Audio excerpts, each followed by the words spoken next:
Assalamualaikum warahmatullahi wabarakatuh dan salam Malaysia Madani. Alhamdulillah penonton, anda pada ketika ini tepat jam 9 malam bersiaran bersama kami dalam Diari Rawat. Seperti biasa, kita mempunyai misi yang sangat besar untuk seluruh rakyat Malaysia untuk kita memberikan pemahaman yang lebih mendalam dan juga pengetahuan berkenaan dengan topik-topik yang berkaitan dengan dunia kesihatan.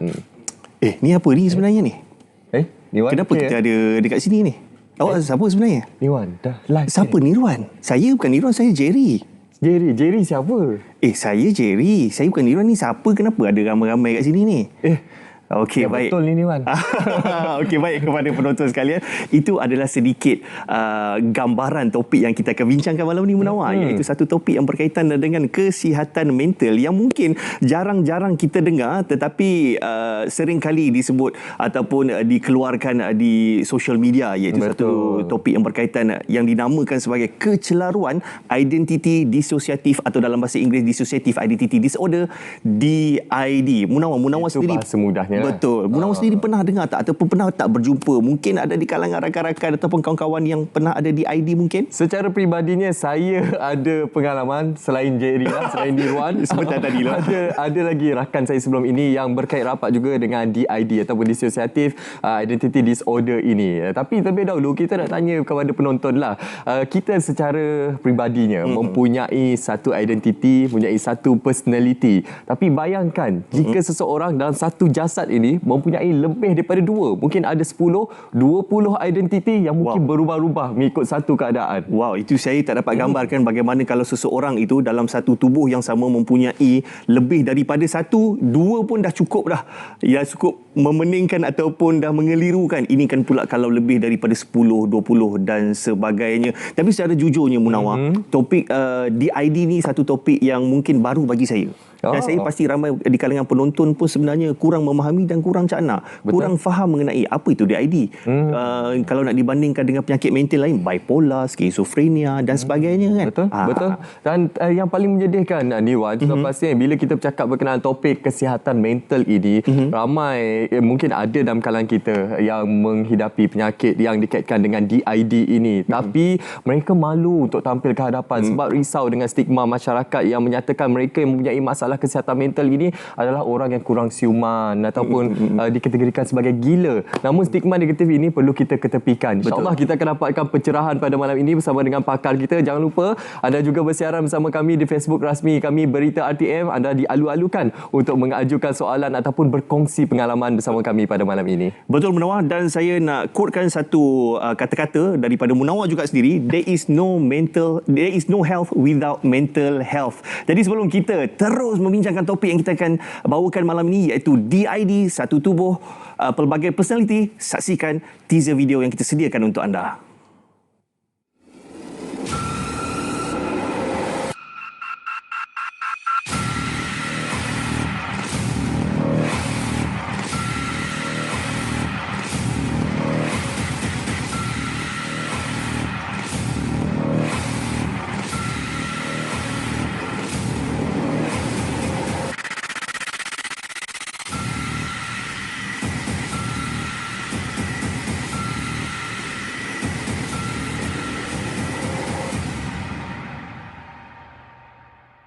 DID, satu tubuh pelbagai personality. Itu tajuk perbincangan kita pada malam ini, sangat menarik. Jadi kami harapkan anda terus setia bersama kami sehingga ke penghujung siaran. InsyaAllah kita dapatkan gambaran secara menyeluruh bersama dengan pakar kita pada malam ini. Kita perkenalkan terlebih dahulu tetamu kita di studio, iaitu Profesor Madya Dr. Muhammad Muhsin Ahmad Zahari yang merupakan pakar perunding kanan psikiatri UM Specialist Center UMSC, yang juga merupakan pensyarah ataupun pakar psikiatri di Universiti Malaya. Alhamdulillah. Betul, pertama sekali kita ucapkan terima kasih kerana sudi bersama dengan Diari Rawat pada malam ini untuk membincangkan topik ni yang sangat menarik. Jadi doktor, jadi doktor, sebagai permulaan doktor, dilaporkan lebih kurang 1/5%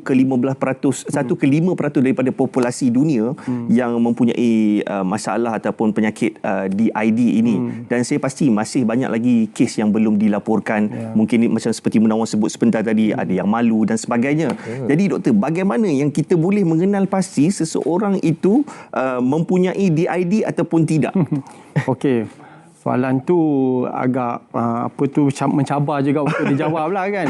Sebagai doktor ni, saya memang kerja di hospital dan bertemu dengan pesakit lah. Selalu pesakit yang mengalami tekanan dan sebagainya. Itulah hari-hari kerja saya kan. Jadi ataupun masalah DID, dissociative identity disorder ni memang satu daripada kategori penyakit mental lah, mengikut pengiktirafan itu sendiri kan.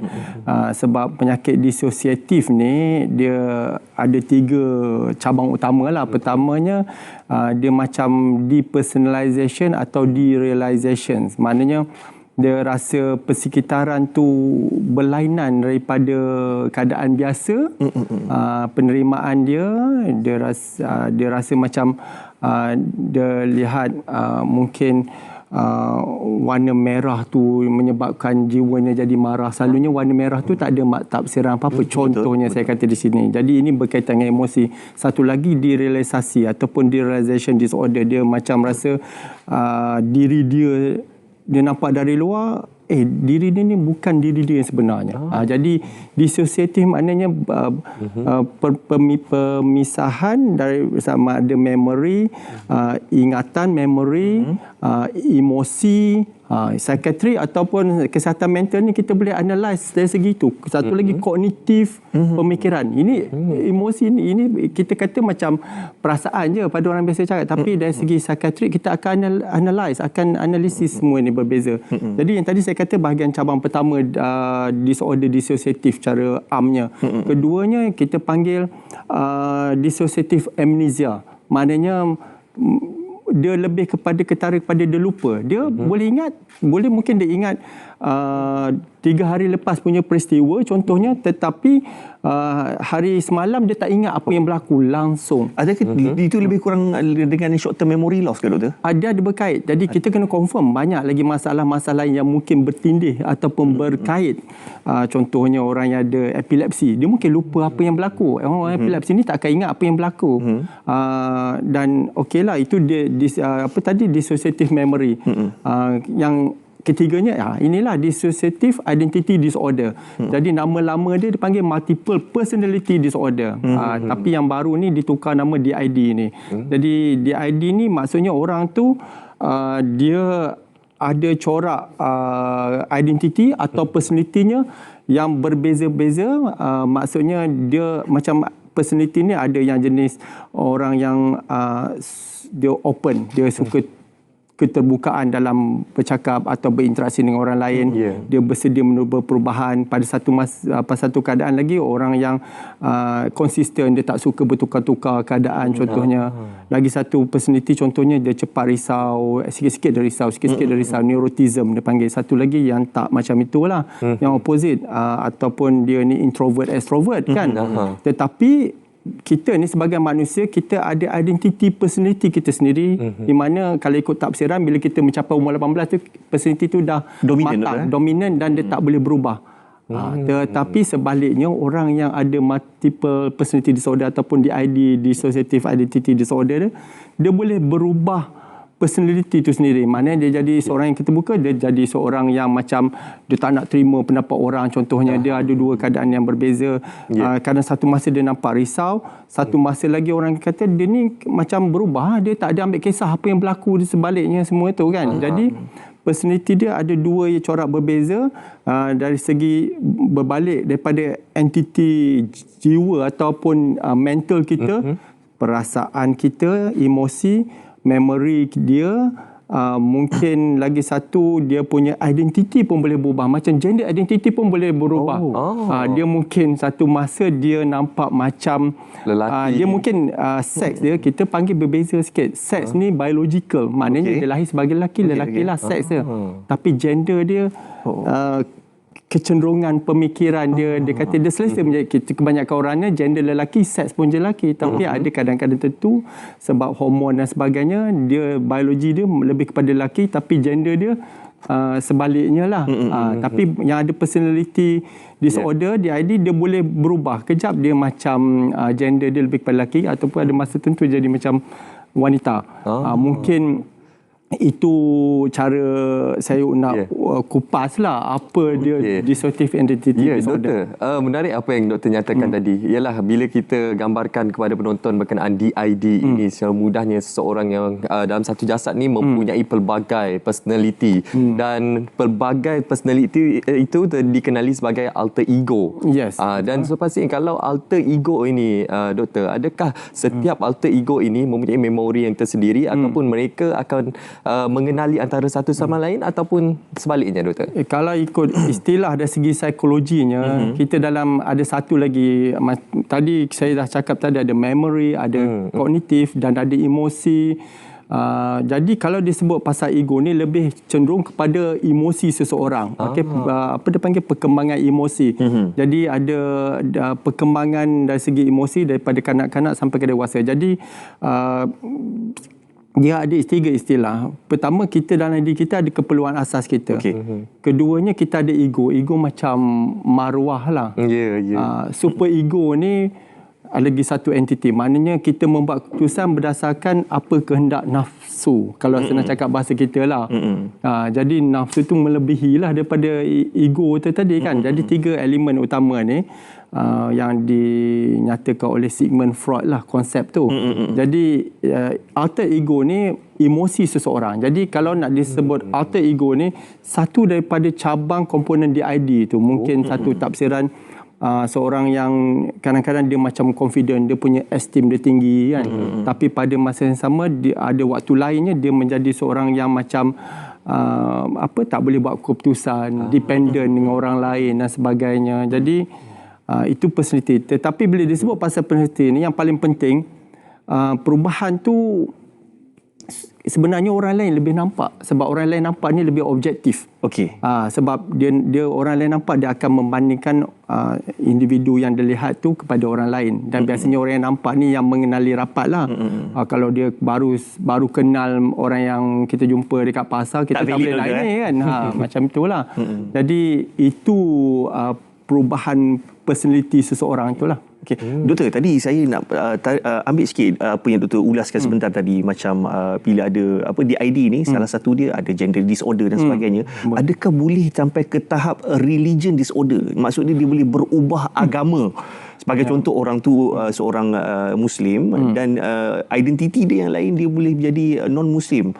Dan satu lagi, doktor, yang mungkin sebab ini satu topik yang sensasi kepada penonton semua, dan ini satu benda yang kita nak tahu seberapa spontan pertukaran itu boleh berlaku dari satu identiti ke identiti yang lain ataupun vice versa. Kalau dilihat dari segi religious affiliation ataupun kecenderungan agama dia sendiri kan. Kalau ikut tafsiran penyakit mental atau kesihatan mental ni, dia mesti satu pada entiti dia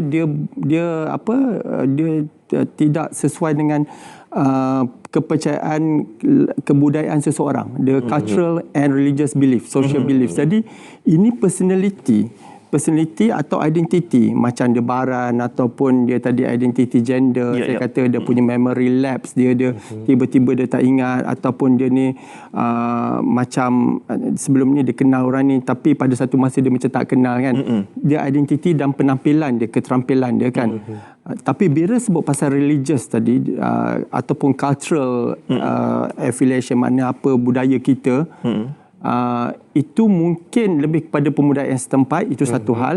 Keduanya, kalau dia tendensi kejap, dia kata dia agama ini, kejap agama itu kan. Saya rasa dia bukanlah DID itu. Dia sebab DID tak sampai ke tahap agamanya ke ataupun culture dia berubah. Agama dan budaya. Budaya dia tu. Kalau dia kadang-kadang dia macam Melayu, kadang-kadang dia jadi macam budaya orang putih gitu kan. Budaya barat.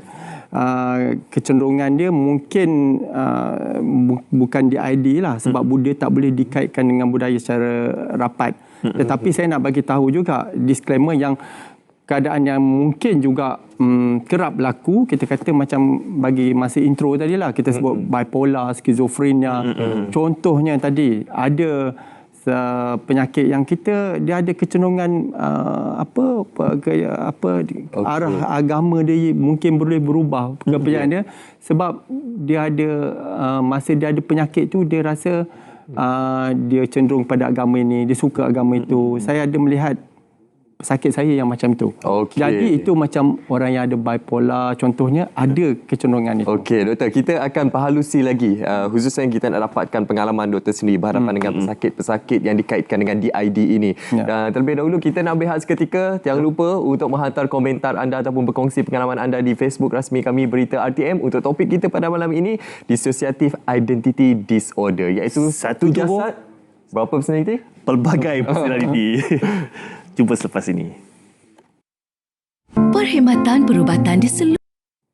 Okey, masih lagi bersama kami dalam Diari Rawat. Topik yang kita bincangkan pada malam ini sangat menarik, iaitu berkenaan Dissociative Identity Disorder, iaitu dalam satu tubuh badan mempunyai pelbagai personality. Jadi itu perkara yang akan kita kupas dengan lebih mendalam lagi bersama dengan pakar kita. Jadi kita masih lagi bersama dengan Dr. Muhammad Mohsin Ahmad Zahari, pakar perunding kanan sekretari daripada UM Specialist Center. Jadi doktor, satu soalan sensasi daripada saya.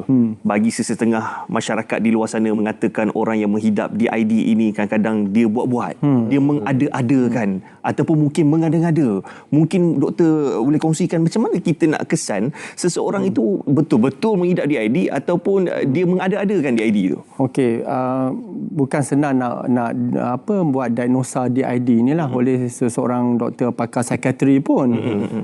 Biasanya kita mungkin boleh jumpa personality macam ni kerana contohnya dia mengalami tekanan dan sebagainya. Okey, ada masalah dia tak boleh berinteraksi dengan orang lain, dia tak boleh kerja dengan baik, mungkin karakter yang berubah-ubah tempat kerja kan contohnya. Jadi pengesanan tu kadang-kadang kena memerlukan sejarah. Kita kena dapat sejarah pesakit ni mungkin daripada pelbagai pihak, ahli keluarga, mungkin rakan juga dapat membantu, kawan rapat kan.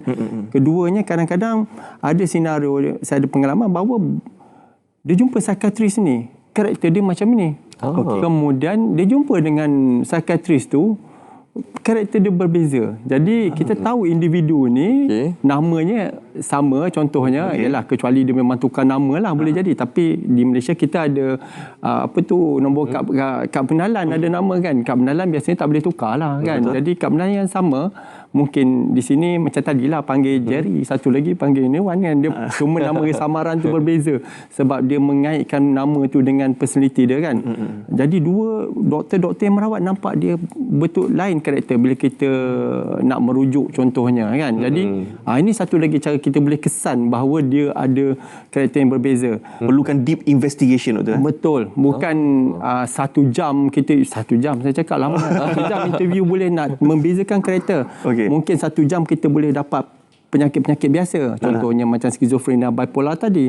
Tapi nak dapat perubahan personality ni, dia history dia 360 darjah lah.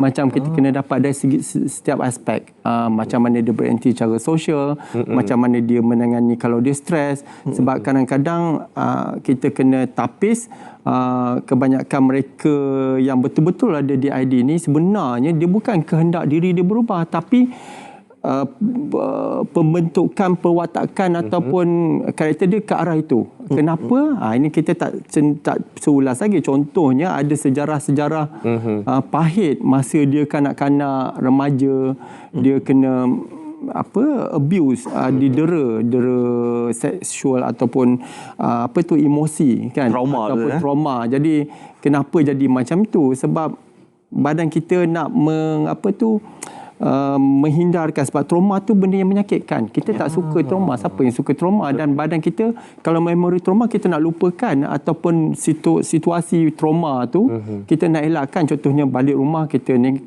kena dera dan sebagainya. Kita mengelak dari keadaan seperti itulah.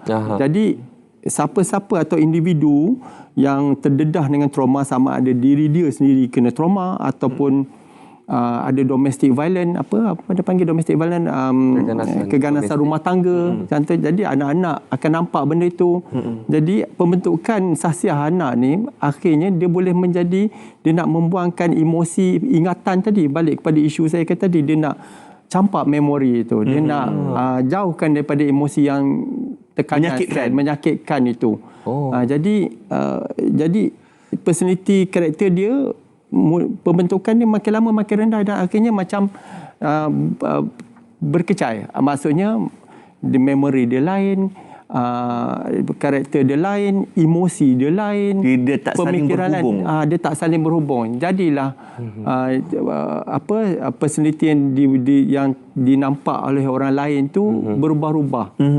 Okey doktor. Doktor menyentuh berkenaan trauma menjadi salah satu punca kepada DID ini. Adakah ada wujud faktor-faktor lain doktor? Misalnya contohnya penyalahgunaan dadah doktor? Jadi kalau ikut tafsiran definisi DID ni, itu saya kata tadi, penyakit mental yang lain pun boleh nampak personality macam berubah. Kalau orang lihat nampak kan, macam seorang tu selalunya dia biasa tapi satu masa jadi ceria, dia lebih mesra, dia mungkin banyak idea tiba-tiba datang kan. Jadi itu dah berubah personality pada amnya. Jadi itu pun satu karakter. Tapi kalau macam saya cakap itu mungkin ada penyakit bipolar juga, contohnya. Dan satu lagi macam cakap dadah tadi, pengambilan dadah, dia jadi berubah karakter. Tetapi karakter tu nampak lepas dia ambil dadah, macam ambil ais, syabu semua tu, dia berubah karakter. Dia jadi seorang yang paranoid, dia menjadi seorang yang rasa takut, dia rasa terancam diri dia kan. Dia mungkin boleh jadi bertenaga, dia boleh menjadi seorang yang hyper kan. Jadi ganas itu mungkin. amfetamin punya kesan yang kita biasa jumpa pada masa ini, banyak yang jadi macam itu. Jadi karakter juga berubah. Tetapi mengikut definisi DID adalah bukan disebabkan dadah, bukan disebabkan penyakit lain. Satu lagi konteks yang saya cakap, dia macam trauma. Dia seorang yang tenteram, yang tak baran juga, tapi tiba-tiba dia dapat accident, otak dia mungkin ada kecederaan yang serius. Dia panggil traumatic brain injury. Lepas dia duduk ICU, dia tak sedar, mungkin dia jaga-jaga, dia jadi seorang yang sensitif, yang seorang yang cepat berbeza, menangis, seorang yang berbeza karakter dia. Dia ni bukan macam ni sepatut dulu sebelum accident tu.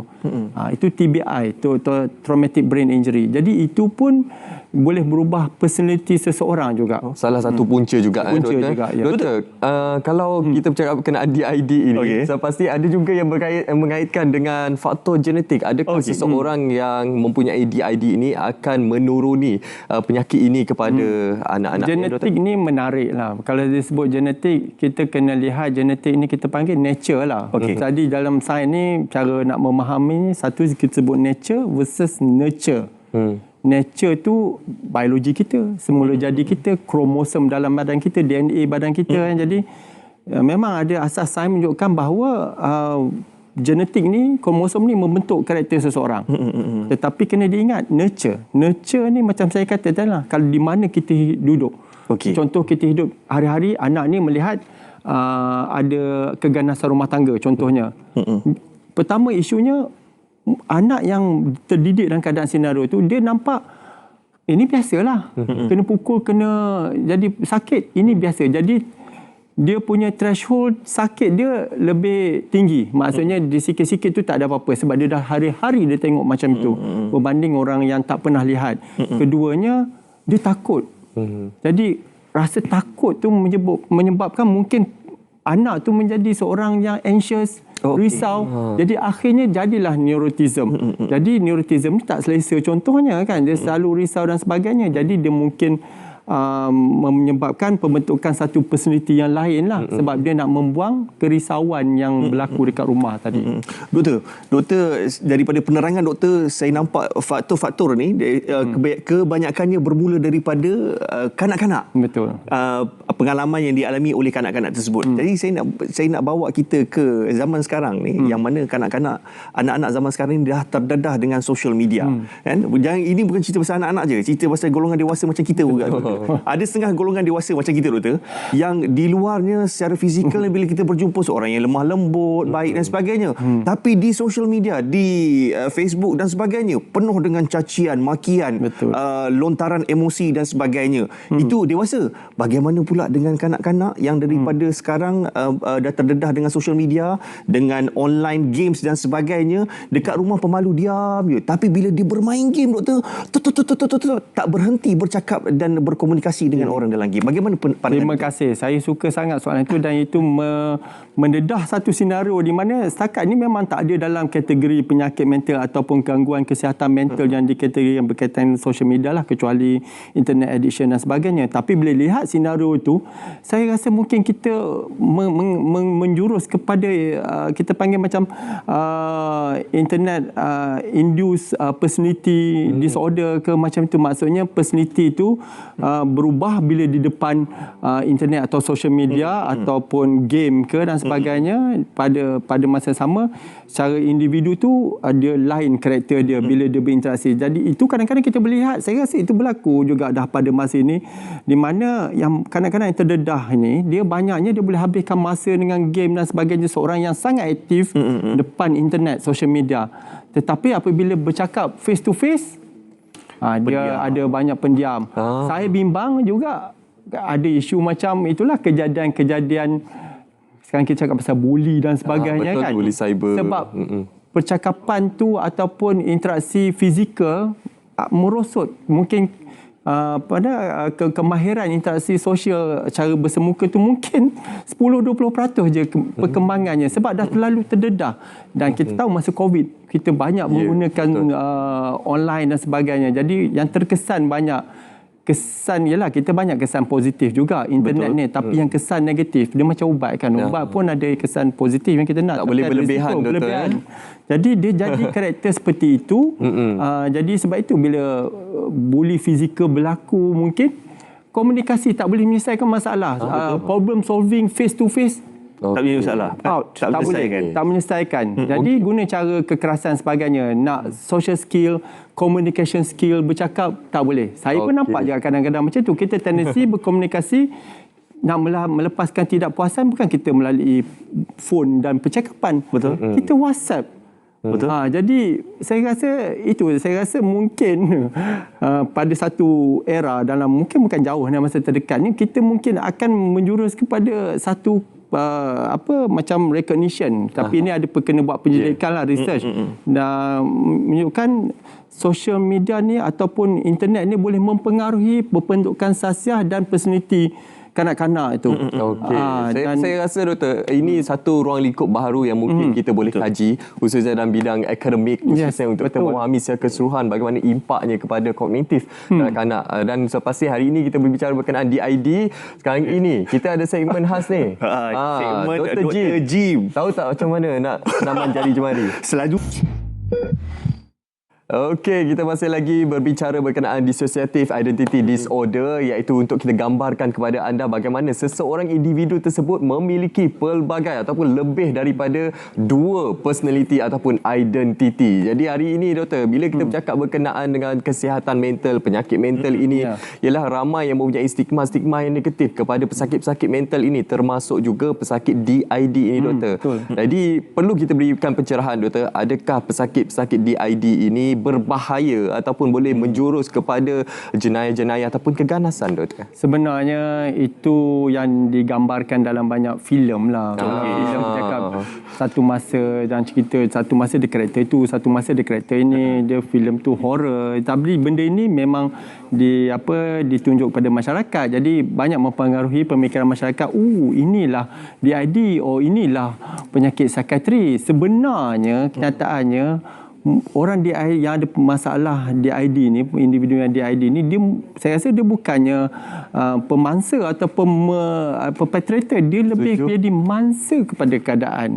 Dia mungkin akan dipandang sepi oleh masyarakat ataupun kawan-kawan menyisihkan diri dari dia sebab dia kata orang ni ada 2-3 karakter kan, orang confused dengan dia, jadi orang reject dia daripada circle dia, tempat kerja ataupun social dia. Jadi saya rasa ini research menunjukkan ini lebih tendensi berlaku. Dia bukan lebih berbahaya, walaupun ada kadang-kadang tentu dia lebih berbahaya bukan individu ni. Masalah orang yang ada tendensi membuat sesuatu bahaya ke orang lain, tak ada simpati dan sebagainya. Itu lebih kepada kita panggil antisocial personality. Jadi kita kena analisa orang ni mungkin ada personality yang lain seperti antisocial. Kalau dia cenderung untuk membahayakan orang lain daripada dia ada masalah dissociative identity disorder ni. Jadi saya tak fikir dia berbahaya kepada orang lain lah. Dan stigma masyarakat ni sebenarnya saya kata tadi, dia bukan nak jadi ada masalah DID, individu tu tak nak sebenarnya. Betul. Tetapi malangnya itulah yang berlaku pada pembesaran dia, itulah pembentukan jiwa dia sebab suasana pembesaran dan sebagainya. Betul. Ini memang bukan sahaja DID, banyak masalah-masalah psikiatrik lain dikaitkan juga dengan keadaan seperti itu.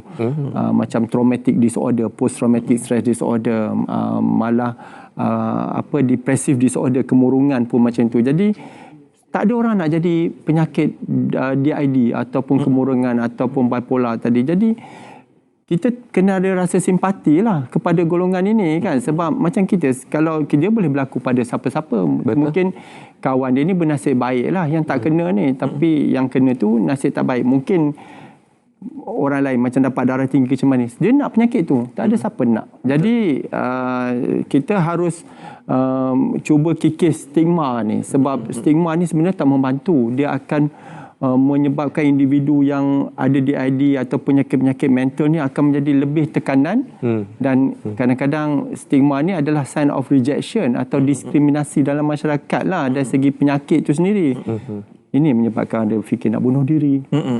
Dia orang yang ada sakit tu jadi dia punya jiwa jadi memberontak kan, tak boleh nak kawal jiwa sebab orang lain reject ataupun kawan sekerjanya tak mahu menerima dia di tempat kerja. Jadi sebenarnya menimbulkan lebih risiko daripada kebaikan. Itu stigma, dan paling dikhawatiri dalam masyarakat kita kadang-kadang stigma bahawa penyakit mental ni buatan orang dan sebagainya kan. Itu lagi teruk lah saya kata. Betul doktor, macam doktor kata bagi sesetengah pesakit mental termasuklah dengan DID ni, jadi ada sesetengah mengatakan ini mesti sebab saka, ini mesti sebab kena rasuk, histeria dan sebagainya. Jadi secara pandangan doktor sebagai seorang pakar perubatan, jadi bagaimana doktor menerangkan keadaan masyarakat apabila mengatakan seorang pesakit itu disebabkan saka dan sebagainya, melibatkan benda perkara mistik lah yang sering berlaku terutamanya di Nusantara ni doktor. Betul. Itu cantik lah. Yang last kali geografi kita cakap pasal Nusantara. Sebab saya dulu belajar dekat island lah masa tu kan. Penyakit DID ada juga berlaku di sana kan. Penyakit mental pun berlaku di sana. Tetapi di sana tak ada mempercayai penyakit ini penyakit yang kata macam buatan orang ataupun saka dan sebagainya, dan mendapat kaedah rawatan yang konvensional lah. Tapi konvensional tu kadang-kadang ada spiritual element juga. Rawatan tu lifestyle, ada ubat, mungkin kalau ada keperluan ada terapi dan sebagainya kan. Jadi dia ada komprehensif lah dekat situ. Jadi tapi point tadi kita kata di sana tak ada pun sebut pasal saka dan sebagainya, mistik dan sebagainya, tak ada. Penyakit tu ada. Cuma di kita di sini kita kecenderungan sebab mungkin itulah sebab penyakit-penyakit DID pun contohnya terminologi tu kita pinjam pada barat kan. Sebab kita mungkin kita tak recognize ataupun kita tak iktiraf daripada zaman dulu. Penyakit tu baru datang kemudian kita faham kemudian kan. Dulu-dulu gitulah kita kata buatan orang, dia bertukar sebab dia kena santau dan sebagainya. Saya biasa dengar sebab di klinik saya selalu dengar pesakit-pesakit ataupun keluarga yang menceritakan keadaan ini. Bila dia dah mula-mula dia takutlah doktor ni, sure doktor ni tak percaya, sure doktor ni akan reject apa dia cakap. Tapi lama kelamaan saya memahami juga sebab saya seorang yang Melayu, saya berlatarkan Melayu, saya tahu kepercayaan Nusantara, kepercayaan orang Melayu ni kan. Jadi saya akan menerima kepercayaan ni, bukan kepercayaan, penjelasan ataupun ini. Saya tak kata saya terima benda itu sebagai fakta, sebab dalam kaedah rawatan kita tak boleh reject daripada awal. Sebab kalau kita reject daripada awal, itulah dia akan menimbulkan lebih bahaya lah. Orang tak akan dapat rawatan, orang akan tak nak mendapat rawatan konvensional. Jadi poin dekat sini, bila ubat atau kaedah terapi dan sebagainya dibuat, dia efektif di masyarakat barat dan dia membuktikan bahawa keadaan ini perlu diberi rawatan konvensional juga. Jadi terpulanglah kita ada rawatan apa ataupun kepercayaan Nusantara tadilah. Saya tak nak kata no, zero, tak boleh kan, sebab saya rasa semua orang lari, terutama orang yang percaya tu kan, makin teruklah keadaan tu. Tapi dapat rawatan konvensional juga, maksudnya datang jumpa pakar, jumpa doktor, dapatkan assessment, penilaian, dan jangan tolak bulat-bulat, jangan kita tepis langsung rawatan yang ada bukti kaedah saintifik ni. Sebab yang paling penting, individu yang ada gangguan ini tadi, dia boleh pulih, boleh berfungsi macam orang lain lah. Itu objektif kita. Sebab itu saya kata tadi, sebab kita nak itu objektif dia. Walaupun tak apalah, you nak percaya macam itu, anda punya hal lah juga kan. Tapi jangan ditolak, pilihan masing-masing. Cuma proses education, pendidikan tu kena berterusan jugalah. Sebab kita tak nak nanti banyak kes ni yang mungkin menyebabkan tekanan perasaan jiwa sampai, kalau stigma tinggi sangat, sampai bunuh diri dan sebagainya. Stigma itu perlu kita elakkan, doktor. Perlu kita hapuskan sebenarnya. Sebab mereka ini, pesakit-pesakit mental ini, termasuk juga pesakit DID ini, mereka bukan pemangsa, sebaliknya mereka adalah mangsa. Jadi inilah kesempatan terbaik untuk kita menambah ilmu pengetahuan kita berkenaan DID ini, seperti mana yang dijelaskan oleh pakar kita. Sekarang ini kita nak saksikan pula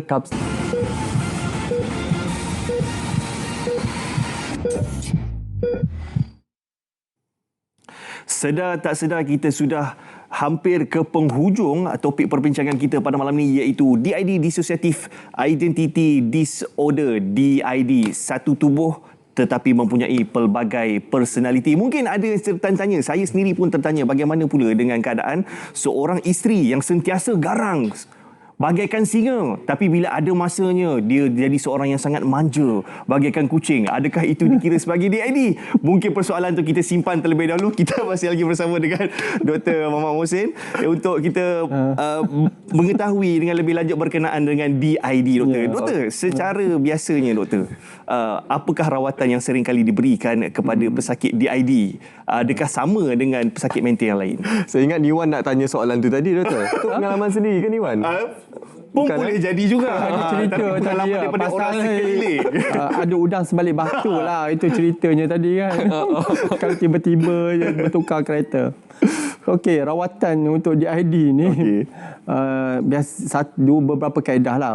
Pertama, fokus dia adalah berkenaan dengan identiti ataupun personality yang berbeza-beza tadilah. Sebab itu orang lain nampak dia jadi tak normal lah.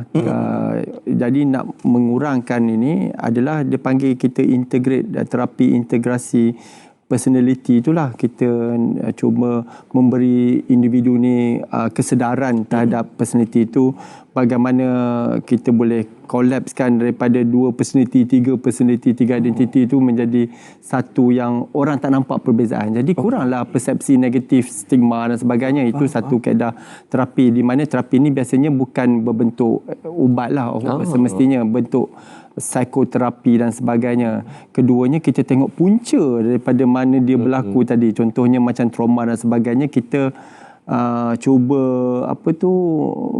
membuang memori trauma tu, ataupun kita bagi individu yang mengalami DID tu sedar bahawa trauma tu menyumbang kepada keadaan. Jadi dia akan lama-kelamaan dia akan berkurangan kesan trauma tu menyebabkan personality tu yang berubah-ubah tu kan. Jadi itu macam terapi psikoterapi lah. Kita psikodinamik, kita bawa balik cerita yang asal.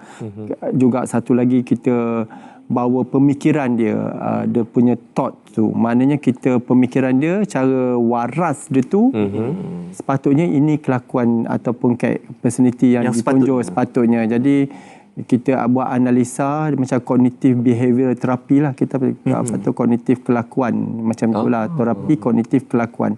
Jadi kita pastikan kalau ada emosi perubahan, apa kelakuan yang berlaku, apa pemikiran secara rasional pada masa itu, dan kita counter. Ini memang nampak macam susah, dia macam homework, dia kena analyse benda ni, sebab bila dia masa proses terapi tu, dia akan menyedarkan diri dia, aku tak boleh buat macam ni sebab ini mungkin tak sesuai dengan personality aku yang sebenar. Dia akan mewujudkannya. Jadi ini antara kaedah-kaedah terapi apa dia panggil talk terapi ataupun kita gunakan psikoterapi tadi. Tapi bila keadaan dia, biasanya orang macam ni dia ada depression, kemurungan dan sebagainya, itu ada elemen ubat dan sikit lah sebagainya. Sebab yalah, penyisihan masyarakat, dia rasa apa identiti aku sebenarnya. Dia mungkin confused sebab semua orang ada identiti. Jadi dia mungkin tak suka satu identiti dia yang satu tu. Dia lebih cenderung yang satu lagi, tapi dalam tak sedar dia menjadi orang lain daripada diri dia yang sewajarnya. Jadi dia akan keliru. Bila keliru, dia confuse identiti dia akan menyebabkan anxious dan sebagainya. Jadi ini menjadi kemurungan juga. Okey, Doktor, berkait rapat dengan apa yang Doktor jelaskan tadi berkenaan kaedah rawatan, pastinya penonton juga tertanya, adakah pesakit DID ini boleh sembuh sepenuhnya ataupun selama-lamanya mereka akan menghadapi penyakit DID ini dan bergantung kepada ubat semata-mata. Dan satu lagi persoalan, Doktor, adakah pesakit DID ini akan diberikan kad khas untuk mereka untuk menjalani kehidupan, Doktor? Okey, pertama boleh sembuh atau tak. Kalau ikutkan DID ni, kalau disumbangkan oleh masalah masa kecil semua tu, saya rasa sukar untuk kata pulih lah. Pulih maknanya okey, tak payah dapat rawatan dah. Tetapi dalam pada masa yang sama, dia boleh diminimalkan, boleh dikurangkan. Contohnya ada masanya DID ni mungkin timbul disebabkan tekanan banyak dekat luar. Jadi dia nak mengelakkan reaksi emosi yang tak selesa, macam rasa sedih, rasa anxious, DID tu boleh timbul balik walaupun dia mungkin 10 tahun dah tak ada masalah tu. Contoh dia, sebab selama 10 tahun dia keadaan baik, ada sokongan yang baik, tempat kerjanya okey, hubungan sosialnya okey, tiba-tiba ada satu isu timbul, 10 tahun kemudian dia jadi balik. Jadi dia risiko relapse ataupun kejadian semula penyakit tu ada. Sebab kadang-kadang pembentukan DID ni mungkin pembentukan satu personality, cara menangani atau merespon kepada tekanan yang kurang senang, kurang selesa untuk kita. Dan yang kedua tadi berkenaan dengan adakah mereka akan diberikan kad khas? Kad ni kita sebenarnya bukan saya kata satu kad OKU. Mungkin pernah dengar OKU yang ada penyakit psikiatri yang serius. Tapi saya rasa untuk yang mereka ada DID ni, mereka masih berfungsi, sebab yang saya jumpa ni tak adalah sampai mereka tak boleh bekerja, tak boleh berfungsi dalam masyarakat langsung. Tahap kefungsiannya masih ada situ. Jadi kalau dah jatuh kategori OKU tadi, itu satu tahap yang mungkin memerlukan, maknanya penyakit itu dah serius. Jadi itu mungkin boleh difikirkan. Tapi dalam keadaan biasa, dengan kad tu akan menyisihkan lagi takut golongan ini. Orang nampak, dia ni pemegang kad. Jadi kita ingatkan lagi positif, tapi lagi negatif.